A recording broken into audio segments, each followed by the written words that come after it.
how he met the other characters. And the R-Wing's actually a really special ship. It's fully articulated.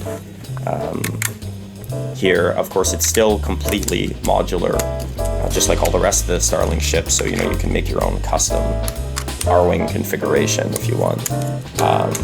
But the other thing that's really neat is if you don't link any additional weapons on top of it, it'll actually work just like it does in Star Fox.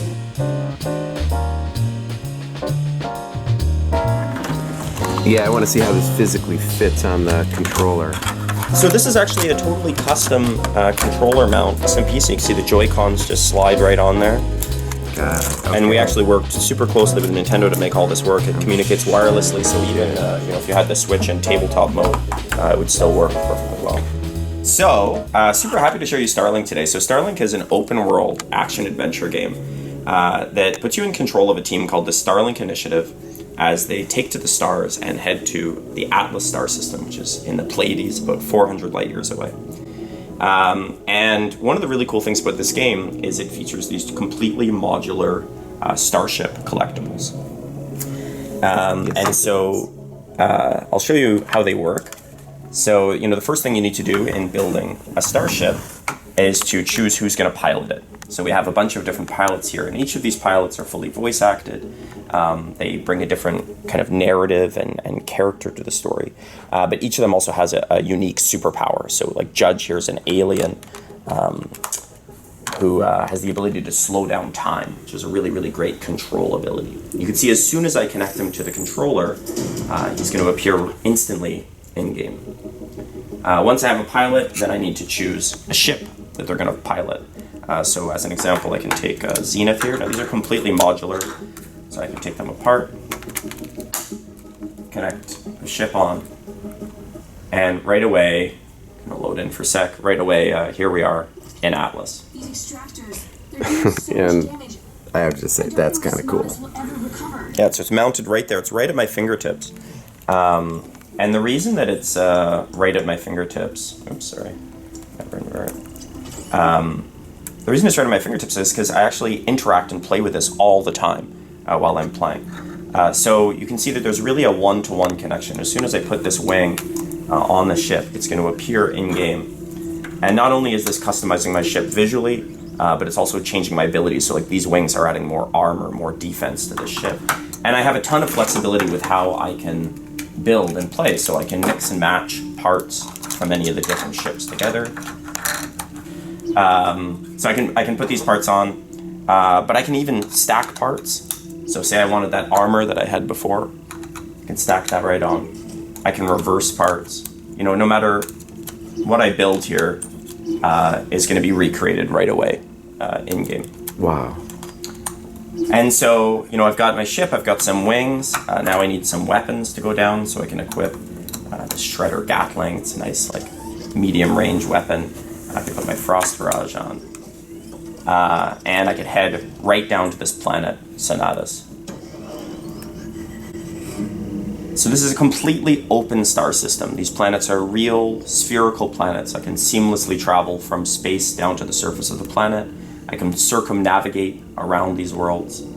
And each one is unique and has all sorts of secrets and history and mysteries to discover. Is your colleague there? I must find the Prime.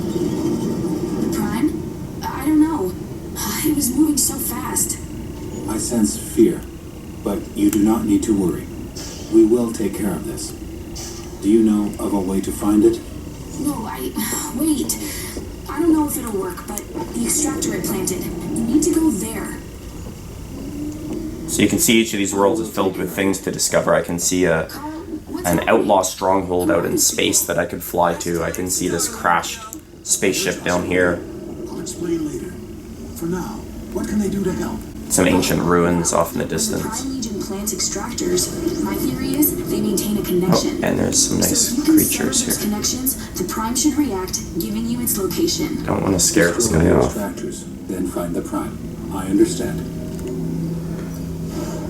So I can 3D scan this guy to add him to my database. Discover a little bit more about him. And later on, I'd be able to take DNA samples from the animals. I could trade that with a local scientist faction called the Expedition. and then they can use that to research and craft new upgrades for my starships. How long have you been working on this? I have been working on this game for 5 years. I started it with a team of 8 people. Wow. And we did all sorts of brainstorming and prototyping across all sorts of crazy technologies. And of course, the first version of this was a bunch of like Lego blocks taped to a Wiimote with like a copper wire and a makey, but it worked. So it's kind of at the dawn of the collectibles, the Skylanders and the...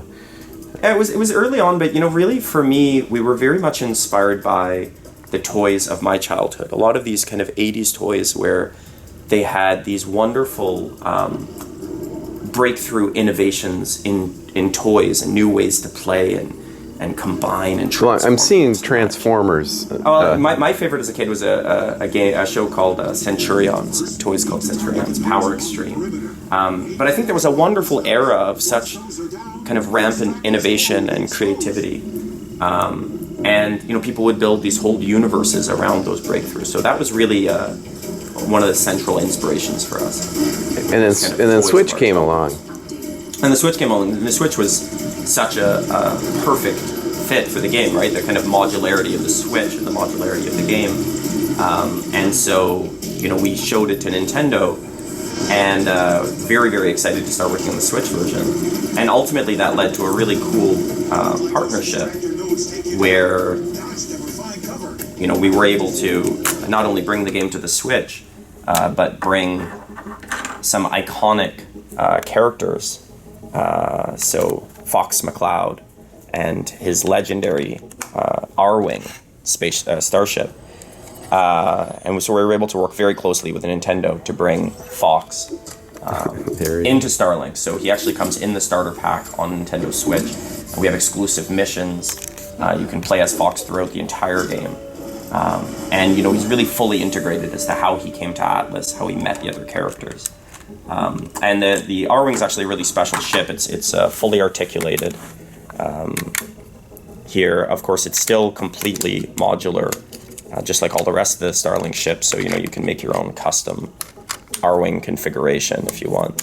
But the other thing that's really neat is if you don't link any additional weapons on top of it, it'll actually work just like it does in Star Fox. So I have my classic lasers, I have my charge shot, but I can still go ahead and build out a kind of battle R-Wing if I want, really start to make it my own. I mix and match. I could go here and I could link some heavy weapons on top that I could use to take down this extractor tower that I'm fighting. You can see it's just, this instantaneous creative swapping. You did it. It's that sense of play that we really liked and really interacting with the toys as a core part of the gameplay. The nodes are reactivating. You'll have to disable them before you can damage the extractor. Well, and one of the other things that was really important for us, I've got 2 young kids, and I think like a lot of kids these days, my kids grew up with a gamer parent and with games as a big part of their childhood.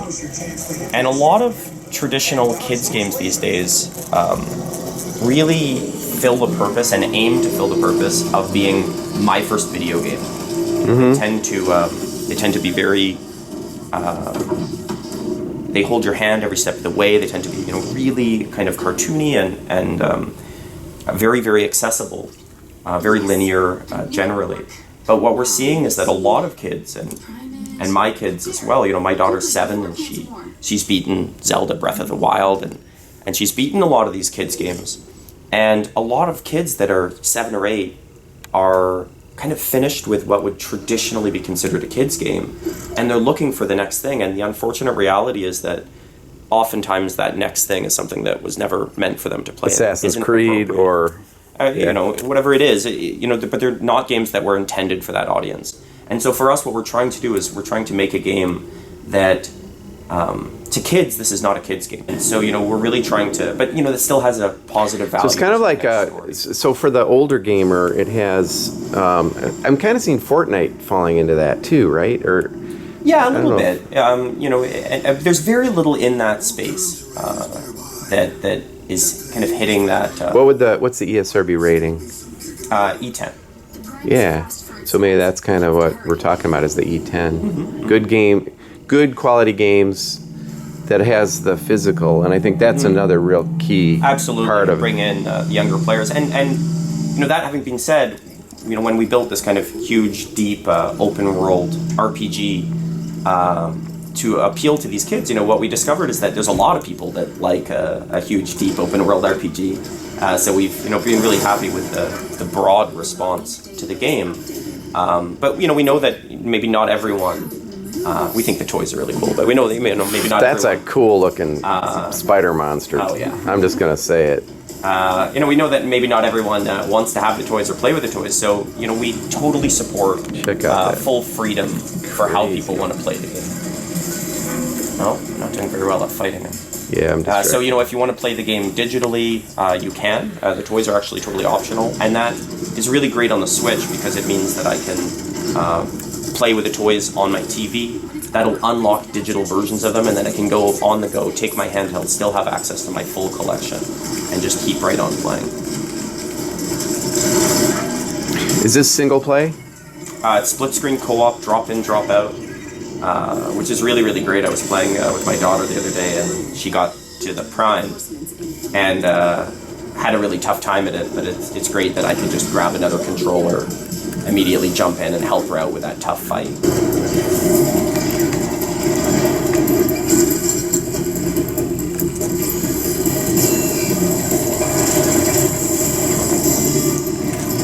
Alright, almost got him here. $74.99 for the starter pack. 75 so that bucks. comes with the R-Wing, it comes with Fox McCloud, it comes with Mason Rana, the other pilot that I swapped to. Okay. It comes with some weapons, the controller mount, the game, so kind of everything you need to get started. Well, thank you very much. Thank you so much. Yeah, it's fun watching you. Excellent, thanks a lot. Thank you. Of course, thank you. Yeah. Thanks.